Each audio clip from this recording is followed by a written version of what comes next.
BTC वाले भैया, YouTube channel में आप सभी का स्वागत है। इस वीडियो में हम यूपी डीएलएड सेकेंड सेमेस्टर विज्ञान के अध्याय 6 जीवन की क्रियाओं का अध्ययन करेंगे। तो चलिए आज बात करते हैं जीवन की उन प्रक्रियाओं की जो हर पल हमारे आसपास हो रही हैं, लेकिन हम उन पर ध्यान नहीं देते।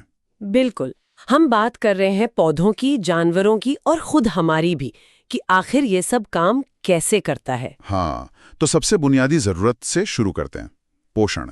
जब हम पोषण कहते हैं तो आमतौर पर दिमाग में सिर्फ खाना आता है, पर ये उससे कहीं ज्यादा है ना? एकदम। पोषण का मतलब सिर्फ पेट भरना नहीं है।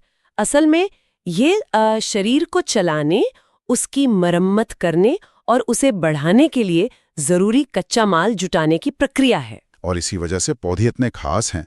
उन्हें स्वपोषी कहते हैं। हाँ, स्वपोषी यानी ऑटोट्रॉफ, मतलब वो अपना कच्चा माल खुद बनाते हैं।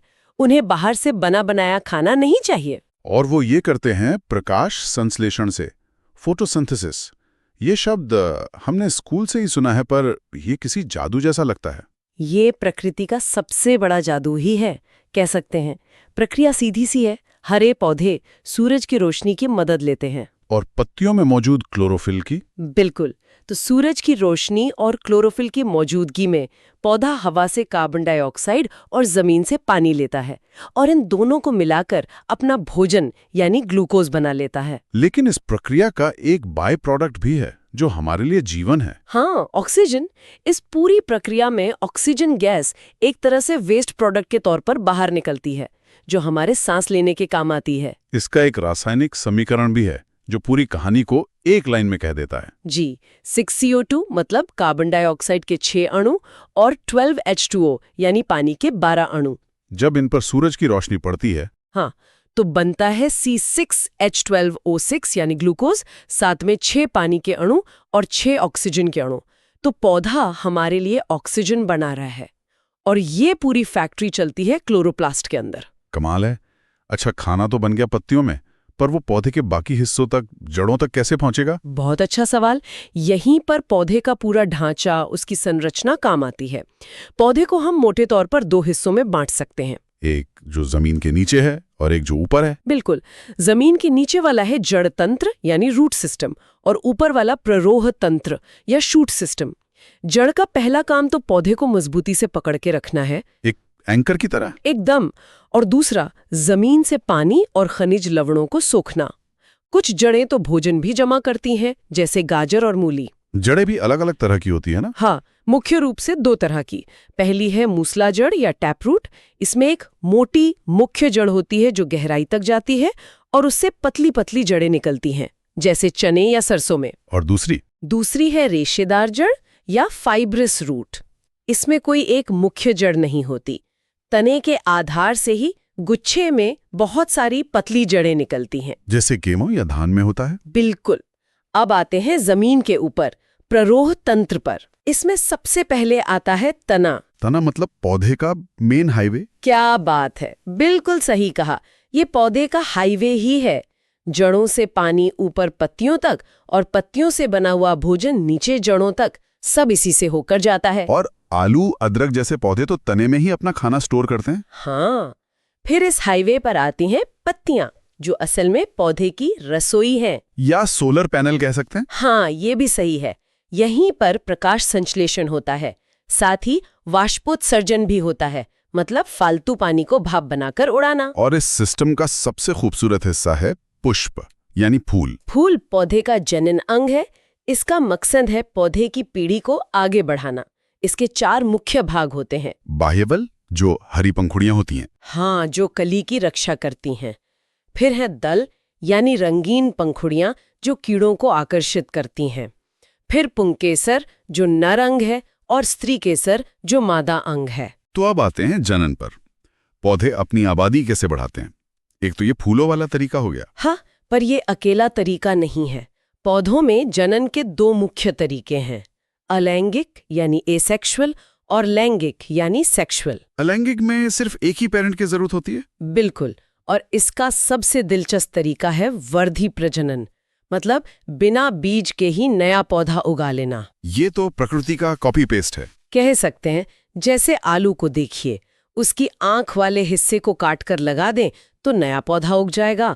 गन्ना भी तने से ही लगता है। और वो अजूबे का पौधा तो पत्ती से ही उग जाता है। हाँ, ब्रायोफिल्म, उसकी पत्ती के किनारों से ही नए पौधे निकल आते हैं। ये अलैंगिक जनन है। और लैंगिक जनन में फूलों का इस्तेमाल होता है? हाँ, इसमें 2 प्रक्रियाएं जरूरी हैं। पहली है परागण यानी पॉलिनेशन। मतलब पराग कणों का नर हिस्से से निकलकर मादा हिस्से तक पहुंचना। एकदम। अब पौधे चल तो सकते नहीं, तो ये काम वो हवा, पानी या कीट पतंगों से करवाते हैं। अच्छा, तो फूलों का रंग और खुशबू असल में मधुमक्खियों और तितलियों के लिए एक न्योता है। बिल्कुल।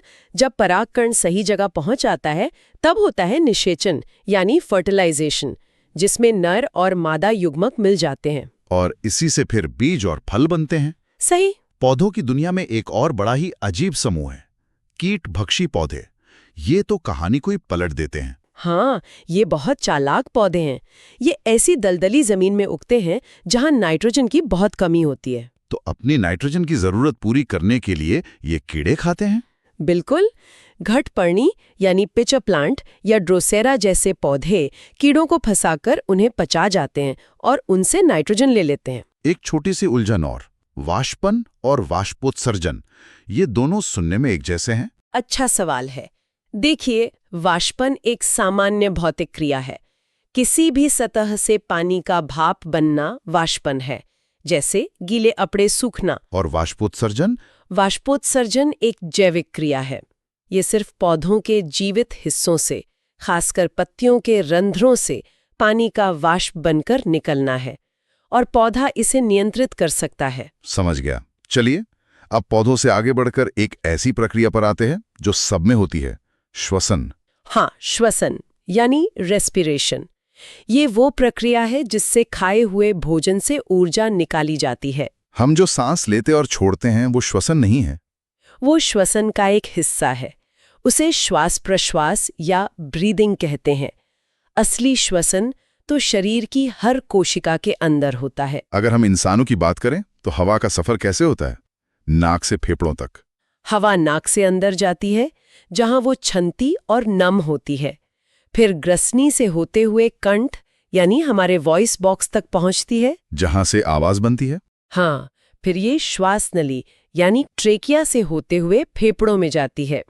फेफड़ों में ये नली और पतली शाखाओं में बढ़ जाती है। और इन शाखाओं के आखिर में क्या होता है? इनके आखिर में अंगूर के गुच्छों की तरह हवा की थैलियां होती हैं, जिन्हें वायुकोश या एल्वियोली कहते हैं। गैसों का असली लेन देन यही होता है।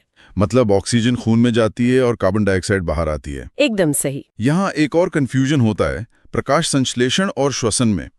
कई लोग मानते हैं कि पौधे सिर्फ प्रकाश संश्लेषण करते हैं, सांस नहीं लेते। ये एक बहुत बड़ा भ्रम है। पौधे भी हमारी तरह 24 घंटे सांस लेते हैं। दोनों प्रक्रियाएं बिल्कुल अलग हैं। तो क्या मुख्य अंतर है? देखिए, प्रकाश संश्लेषण सिर्फ हरे पौधों में होता है, वो भी सिर्फ दिन में, जबकि श्वसन सभी जीवों में और दिन रात हर समय होता है। और गैसों का लेन देन भी उल्टा है? बिल्कुल। प्रकाश संश्लेषण में CO2 ली जाती है और O2 छोड़ी जाती है। श्वसन में O2 ली जाती है और CO2 छोड़ी जाती है। एक ऊर्जा बनाता है, दूसरा ऊर्जा इस्तेमाल करता है। सही। प्रकाश संश्लेषण क्लोरोप्लास्ट में होता है और श्वसन माइटोकॉन्ड्रिया में, जिसे सेल का पावर हाउस कहते हैं। ठीक है। तो जीवन की इन सारी प्रक्रियाओं के बाद शरीर में बहुत सारा कचरा भी तो बनता होगा? हाँ, बिल्कुल। और इसी कचरे को यानी हानिकारक अपशिष्ट पदार्थों को शरीर से बाहर निकालने की क्रिया को उत्सर्जन या एक्सक्रीशन कहते हैं। ये शरीर का सफाई विभाग है? कह सकते हैं। हमारे शरीर में ये काम मुख्य रूप से हमारी किडनियां यानी वृक्क करते हैं। वो खून को छानकर यूरिन बनाती हैं। और त्वचा, फेफड़े भी तो उत्सर्जी अंग है? जी हाँ, त्वचा पसीने के रूप में और फेफड़े कार्बन डाइऑक्साइड के रूप में अपशिष्ट बाहर निकालते हैं। यकृत यानी लिवर भी इसमें मदद करता है। कीड़ों में इसके लिए क्या होता है? कीड़ों में मेल्पिगियन नलिकाएं होती हैं। अच्छा, तो मानव उत्सर्जन तंत्र के मुख्य हिस्से कौन-कौन से हैं? इसमें एक जोड़ी वृक्क यानी किडनीज हैं, फिर उनसे निकलने वाली 2 नलियां मूत्रवाहिनी या यूरेटर्स, जो यूरिन को एक थैली में लाती हैं। हाँ, जिसे मूत्राशय या यूरिनरी ब्लैडर कहते हैं। और फिर मूत्रमार्ग यानी यूरेथ्रा, जिससे यूरिन शरीर से बाहर निकाल दिया जाता है। बेहद जरूरी है। तो ये पूरा सिस्टम शरीर को अंदर से साफ रखने के लिए बहुत जरूरी है। बेहद जरूरी है। इसके बिना शरीर में जहर फैल जाएगा। ऐसे ही और वीडियोस के लिए बीटीसी वाले भैया यूट्यूब चैनल को सब्सक्राइब जरूर करें। मिलते हैं अगले वीडियो में, तब तक के लिए टाटा बाय नमस्कार।